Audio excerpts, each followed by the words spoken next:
The clouds parted over the Isles of Boreas. It was time to choose. The rebellion was in trouble. Ravens were scouting for the secret rebel base. They needed a game changer. Pieces of the Sky Ripper had surfaced.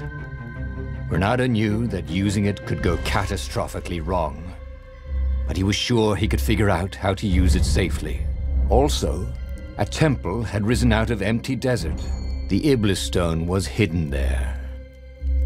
It was a dangerous artifact. It could corrupt its user into a bloodthirsty monster. Maybe he could find a way to use it, to take its power without surrendering to its wickedness. And also, his old friend Lapino needed rescuing. Of course, Renato had a pretty strong suspicion that Lapino had betrayed the rebellion, and he had a gut feeling that he needed to use that to his advantage.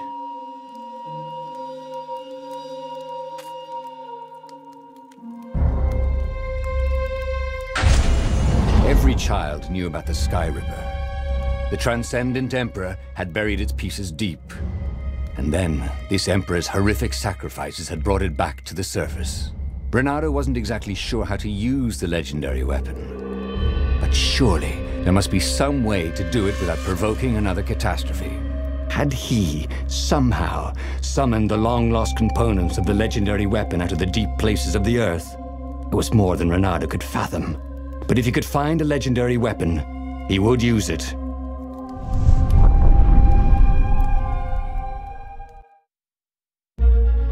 As he set foot on the island, Renato couldn't help feeling a bit curious.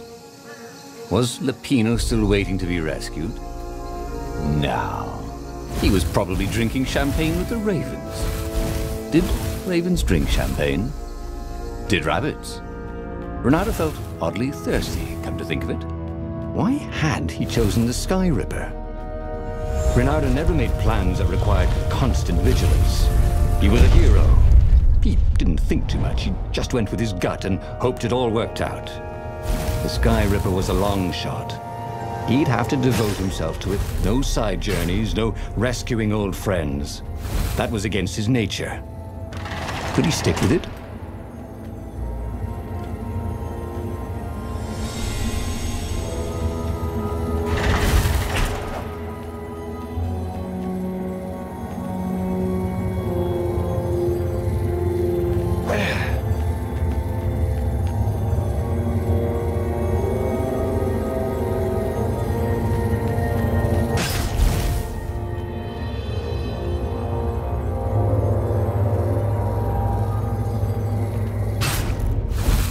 People who had built this castle, did they even know what monstrous weapon lay hidden within their walls?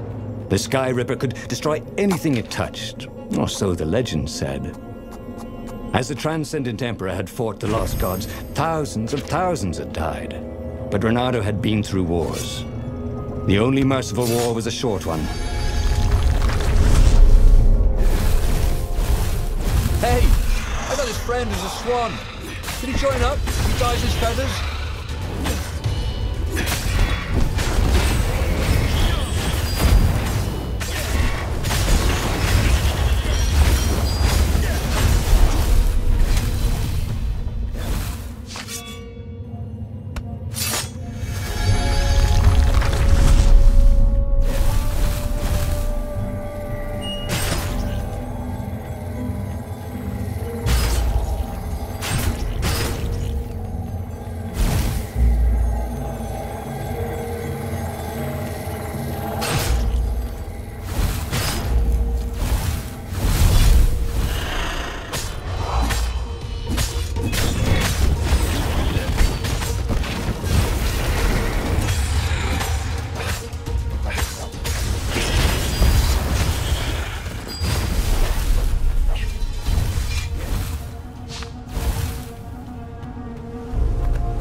Wasn't even trying anymore. As if it knew it had met its match. There it was. Sky Ripper's armature. The stuff that dreams are made of. Engineers' dreams, anyway. The device was intricate. No one alive had the skill to make a thing like it. How was it part of a weapon at all?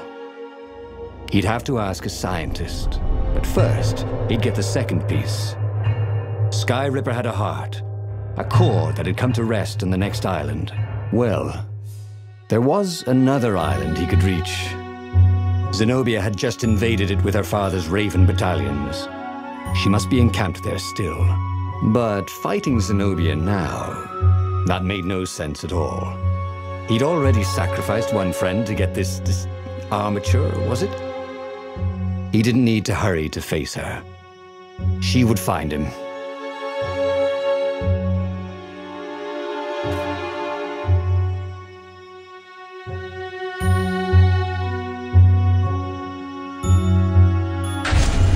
It was a no-brainer. He'd sacrificed his old friend Lapino to get the armature. And the armature was useless by itself, only a series of coils and wheels. War demanded sacrifices, and he would make more before the end. He would have to choose the greatest good, no matter how much it cost him. Zenobia. Well, he would see her sooner or later, across a battlefield or a sword's point before all this was over. He was sure of that. The power was in the core.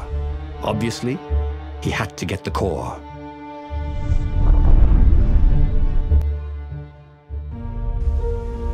Doubt sunk in before he was even out of sight of the Farfarer.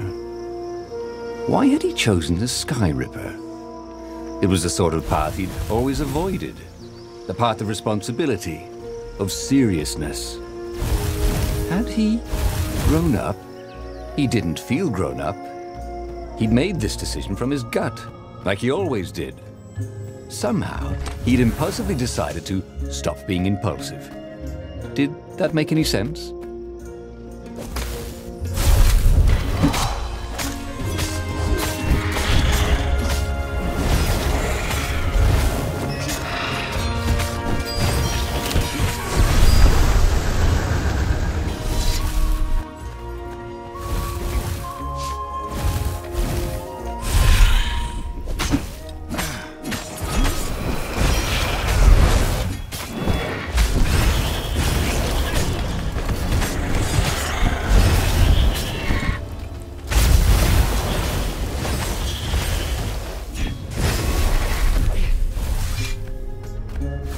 There was something sour in the air.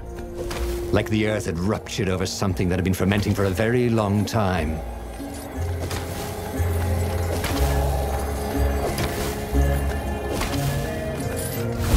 There were fewer and fewer trees.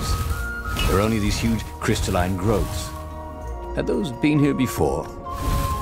He no longer heard birds except for the feverish cawing of the ravens when they attacked. He couldn't smell the small animals of the forest, the mice and rabbits. Where had they gone? And he was getting hungry too. This was an unhealthy place to be.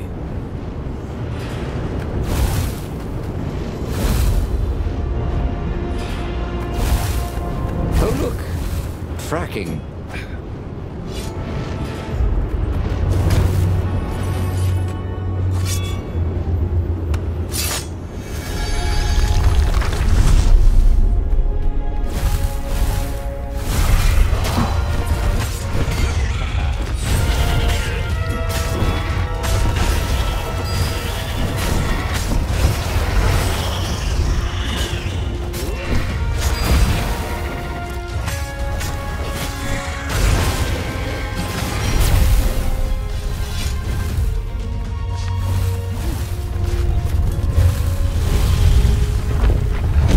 The 20-sided core made him feel physically sick.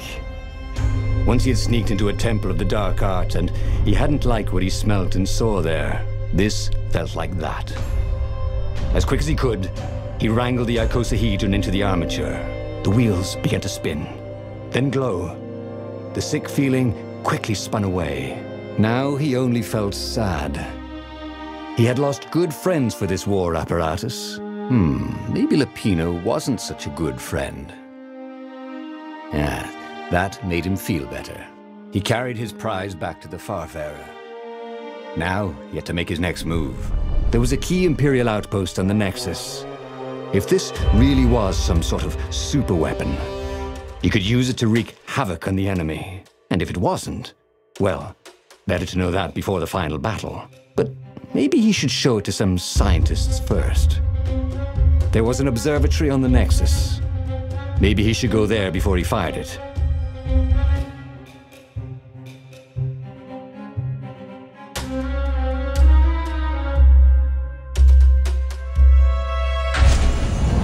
Of course, if you've just assembled a weapon out of legend that can exile gods from the world, you'd want to have a scientist or two look at it. And even if they disagreed and he had time, he could ask Calaveras himself. Yes, the observatory would be his objective.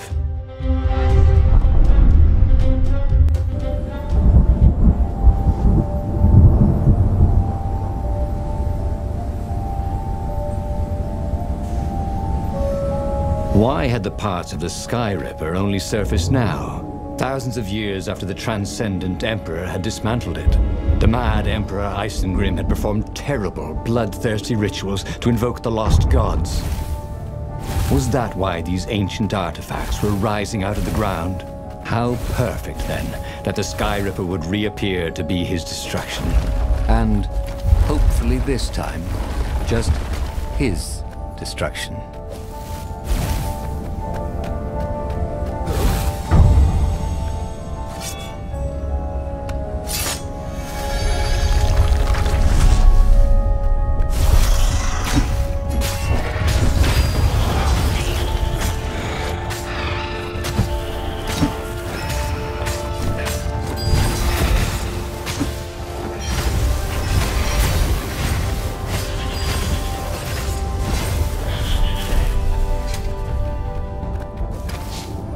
Legendary weapon was exactly what the rebellion needed. They were outnumbered. The once kind emperor had become a tyrant. But his ravens stayed loyal, for he fed them his victims, and the other animals were too frightened to rebel. Renato shuddered at what the emperor was trying to do. To bring back the lost gods, the Black Harvest, the Black Sun? No. He would stop that toad, no matter what the risk.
Renato was thrilled.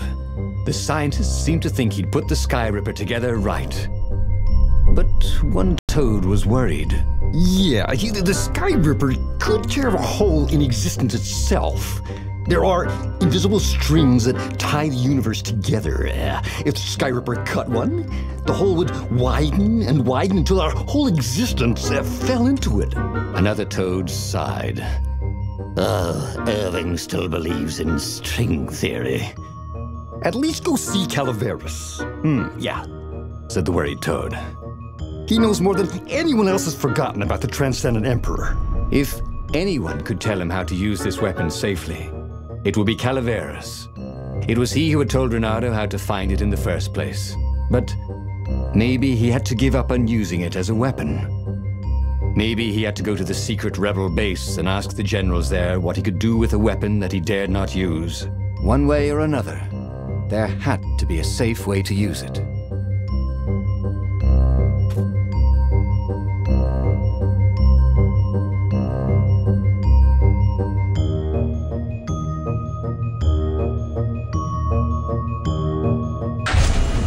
On the way to the ruins of the city of Ubar, Renato had plenty of time to ponder what the toads had said. Strings and holes and something called anti-stuff. Well, he didn't understand any of it, but it made him nervous. Renato would hear one metaphor and decide the Skyripper was safe, and then another, and worry it was catastrophically dangerous. If it could destroy the entire world, nothing was worth risking that. But if it couldn't, then not using it would be an act of cowardice. Of course, it could be catastrophically dangerous. Renato knew that. But maybe it wasn't always. He would bring the Skyripper to the council. Wiser heads would know what to do.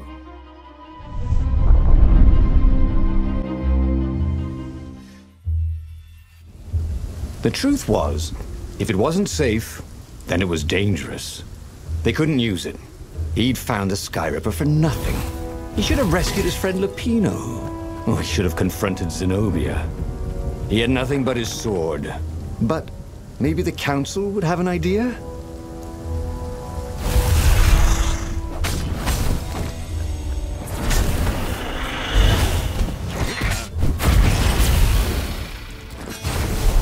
The ruins. Why were so many ravens scouring the ruins? Had someone betrayed the secret base?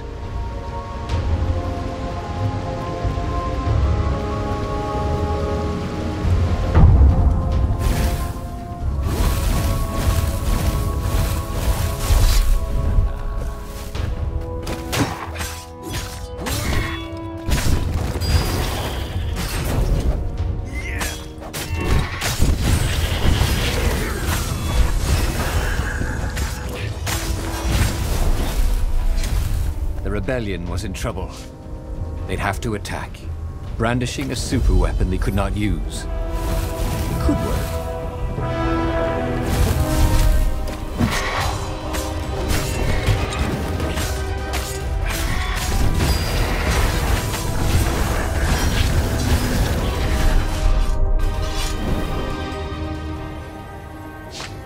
A raven cawed, "There he is!" And they ran away, cawing. They knew he had the core, didn't they? And they were afraid of it. Little did they know, he couldn't use it. Wait, if they didn't know he couldn't use it... Yes! A sword can be powerful without ever being drawn from its scabbard.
The long stairs. So he was close to the rebel base. Nothing was on fire. So far, so good.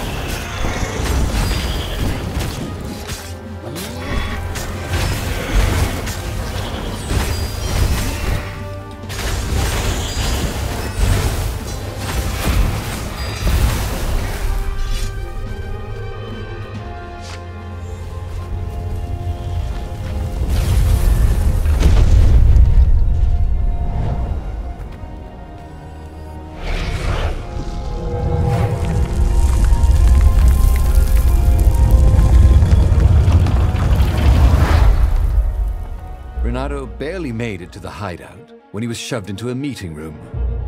He laid out his plan. They were shocked. Bluff the Emperor with an unusable weapon? Yeah, it's brilliant, laughed Renato. He keeps sending ravens, none of them come back. How does he know it's my sword? I suppose there's no harm if it fails.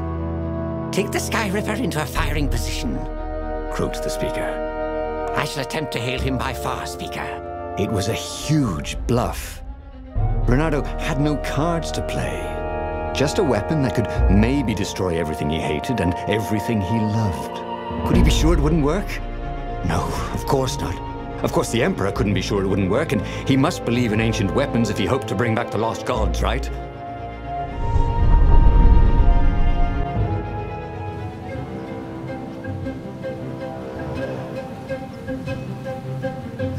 What terms could he offer Isengrim III? Now, he would have to step down, obviously. And accept the rebellion? Was that asking too much? Maybe Renato would ask him to make Zenobia Empress. Yeah, his daughter, after all. She would never sacrifice innocent kittens and puppies to bring back the lost gods. No. Renato had to seem confident. Overconfident, even. Like he was sure he could blow up the Emperor's ship to hell. I mean, who believes a cautious bluff?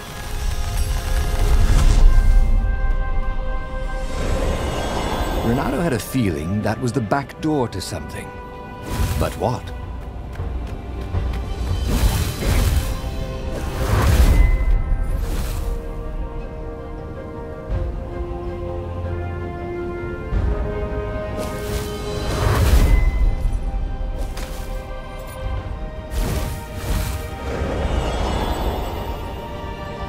Oh, it was strange.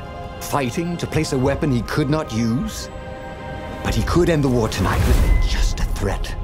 So much more humane than destroying a ship or an entire fleet. And then he would destroy the Sky Ripper in case some other adventurer was tempted. You never knew about some of these other foxes. Soon, it would all be over.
Soon he'd confront the Emperor.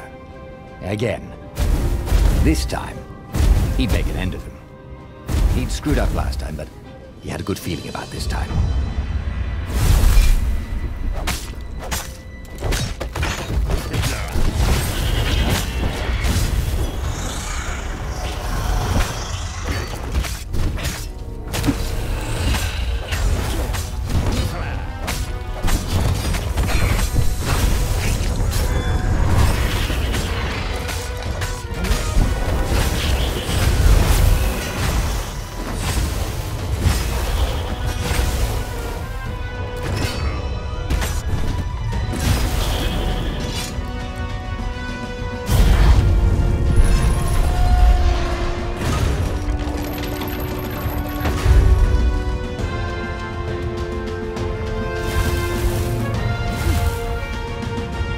He set up the Sky Ripper and let it warm up. Zenobia came out, flanked by a whole platoon of ravens. "I know you, Renato. You won't actually use that," she said. "I know what the scientists told you, that it would totally blow up your fleet. You're reckless, Renato. Bold. Dashing. Brave. Devil-may-care. Wild. Impulsive. Hasty. Rash. Sometimes even a little harebrained, a bit feckless even. You just don't think things through. Oh, get to the point, woman. But you're not crazy. How do you know I didn't go crazy? Demanded Renato, doing his very best to look crazy. Well, go ahead then. Press the trigger. Oh, damn her. She'd seen through him again. She never fell for his bluffs. This was the moment to do something brilliant.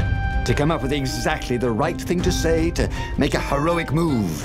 That's what heroes do. But he couldn't think of anything that wasn't obviously stupid. He was too shocked to move. Her ravens came and seized the Sky Ripper. He stared as they pushed it over the side into the abyss. Hey! Oh, I fought really hard to get that. It should never have come back. And he had to admit she was right. She had always been right. It was one of the frustrating things about her. Years later, as he rotted to his death in an Imperial prison cell, Renato was still trying to come up with something clever and heroic that he could have done in that last moment. But he never could. Oh, again? But he already had all the secrets he needed. He was sure of that. He must have not used them the right way. What was the best, worst mistake he could make? Probably trusting that traitor Lapino.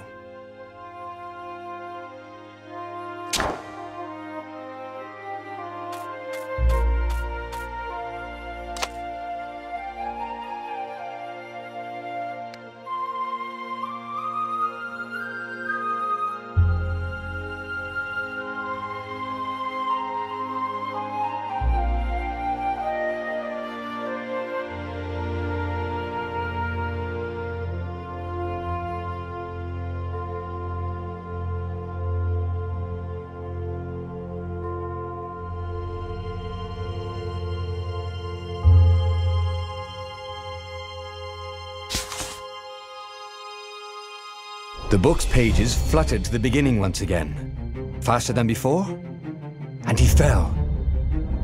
The clouds parted over the Isles of Boreas. It was time to choose. The rebellion was in trouble.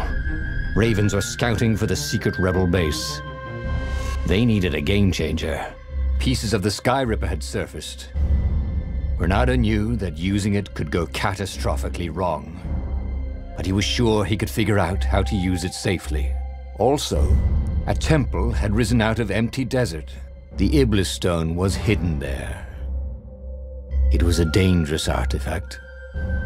It could corrupt its user into a bloodthirsty monster. Maybe he could find a way to use it, to take its power without surrendering to its wickedness. And also, his old friend Lapino needed rescuing. Of course, Renato had a pretty strong suspicion that Lapino had betrayed the rebellion, and he had a gut feeling that he needed to use that to his advantage.